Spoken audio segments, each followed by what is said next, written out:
Well, with me now are two men who between them control tens of billions of pounds across the global markets. From New York, I'm joined by Peter Schiff, CEO of Euro-Pacific Capital. Joining me in the studio here is Paul Griffiths, Global Head of Fixed Income at Aberdeen Asset Management. And we're also joined from New York by the FT's Gillian Tett. First of all, Paul Griffiths, how concerned are you about what happened today?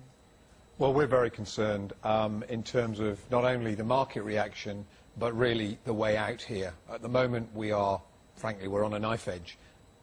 A little too hot, a little too cold, and we could easily be into a, we could see a double dip. Well, I mean, Peter Schiff, you actually predicted the credit crunch last time round. How critical was today's events, both in Europe and in the US? Well, I think it's, pretty much predictable again, because what happened was a lot of people who control money around the world were making bad bets on an economic recovery. But the reality is all the stimulus and bailouts in the United States didn't generate a recovery. It generated some debt-financed consumption, but that wasn't a recovery. In fact, that actually exacerbated the underlying fundamental problems with the economy. So the U.S. is actually headed for a more severe recession than the one we think we just emerged from. And in fact, I think we're in a depression. And the depression is interrupted by government stimulus, which only sows the seeds for the next downturn. The markets are only beginning to come to grips with this. And unless the Fed comes in with more quantitative easing and more stimulus, the markets are going down. But the problem is that stimulus is weakening the underlying economy. We need a tight Fed. We need higher interest rates. We need the government to cut back on spending. But none of that's going to happen because the politicians don't want the voters to have to taste that medicine. But that's the only thing that's going to cure this economy. Well, that's the American perspective. Gillian Tett, just looking at what's been happening in the Eurozone, was Barroso right today to issue such a strong warning? I think he was, because I don't control billions of dollars like the other two. I'm trying to make sense of what's happening. And essentially there is a collision of two factors going on here. On the one hand, as you've just heard, you have the world waking up to the fact that there is a process of so-called deleveraging going on, that the economies and companies and banks still need to cut debt, so do households, and that process is going to be brutal and slow. Anyone who was looking for a quick recovery was basically in cloud cuckoo land. But secondly, that realization is colliding with the fact that the problems in the Eurozone in particular have not been solved.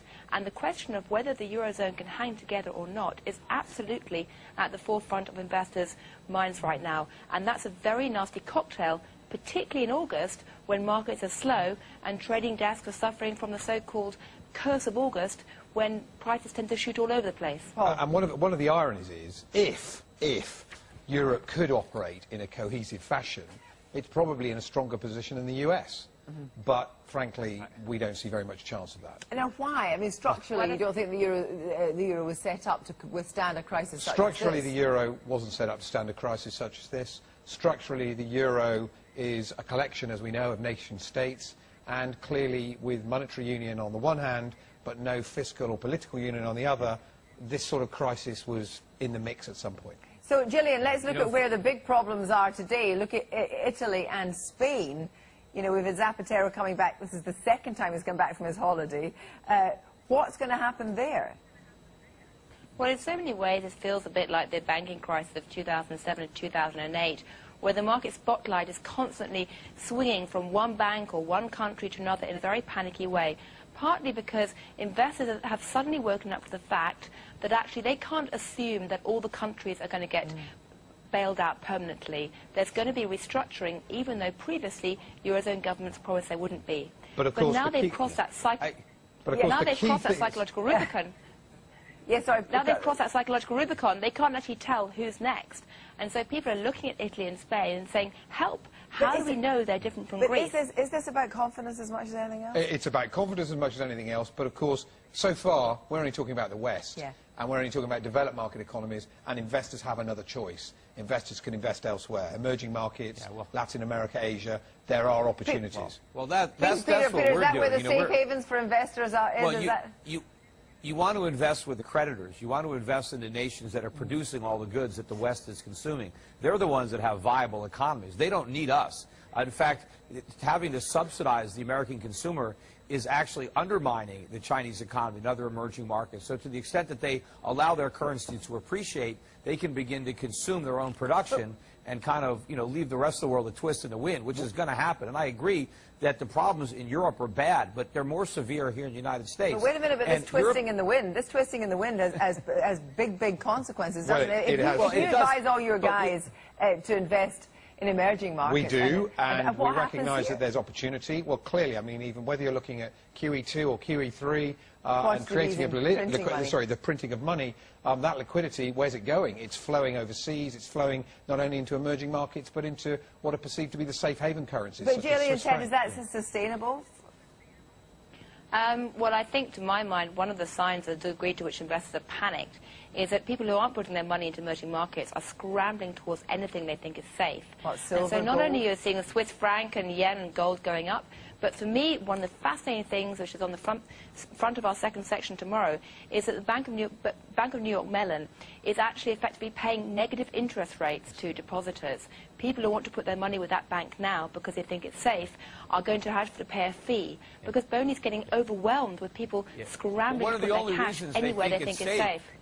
The only reason they think it's safe is because they think it's too big to fail. That is the problem. You have these moral hazards with banks that are probably structurally unsound. In fact, if the U.S. government does the right thing, the Fed does the right thing, almost every bank that was bailed out in the TARP is going to fail. I mean, that's one of the problems. That's why our central bank is keeping interest rates so low, because it's propping up the financial sector and the U.S. government. If you think Greece has a problem paying its debts, imagine what's going to happen to the U.S. government when our interest rates spike up. But so that's another credit crunch. But okay, so they have to get growth. In order to get out of this, we have to get growth. Where is that growth going to come from, Paul? Where is that growth going to come from in the West? Yes. That's a very challenging question. I mean, frankly, you can have a bit of, add a little bit to the mix in terms of some policy stimulus. Maybe you can reduce taxation, but it's very unclear about where growth is coming from in the West. But can you force investment? Is there some kind of capital controls? Well, we could get to the point. We could get to the point where, whether it be in economies which are receiving too much inflows,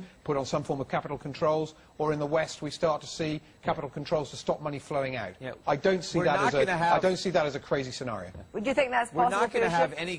We're not going to have growth in the United States at all. I mean, we're going to have inflation, but we're not going to have genuine growth. That comes from the market. That comes from private entrepreneurs, from business investment.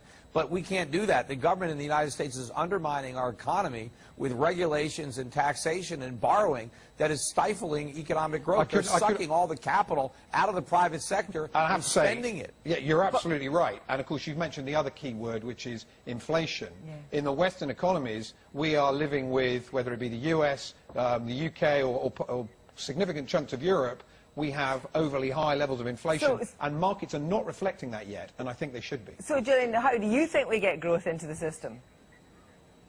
I think it's going to be tough. I think there are a lot of people that are looking to emerging markets and praying that they provide a new source of global demand. I wouldn't lose sight of the fact that, however, that although the economies are slowing down and sluggish, they haven't fallen off a cliff yet. I mean, amid all the excitement in the markets gyrating wildly in the thin trading in August, the fact of the matter is that, the economies right now are bumping along the bottom. They're not off a cliff. But certainly it's going to be very tough going forward. Yeah, we don't need more demand, though. We need more supply. We need to make more stuff. The emerging markets, the East, they're making stuff, so their economies are fine. They don't have to export what they produce to us. But what's missing in the West is real production. We need more manufacturing. We need to make some stuff, but we can't do that. So we rely on the Asian economies to supply us with all the merchandise that we don't produce ourselves. And we have to borrow the money to do it. But the countries that are vendor financing us are having problems because they have to create so much inflation in their own countries to prop up the dollar. But just before we finish, let's bring this back to Europe. What does the Eurozone have to do? As Gillian says, is there going to be one crisis in one country one day, one the next? Is there ever going to be... Well, I think we've moved on from one crisis in one country. The contamination effect that we talked about for so many months is with us, and I think we need to see a coherent European solution. Frankly, though, I don't think it'll happen anytime soon. Are you as pessimistic, Gillian? The problem is the politics.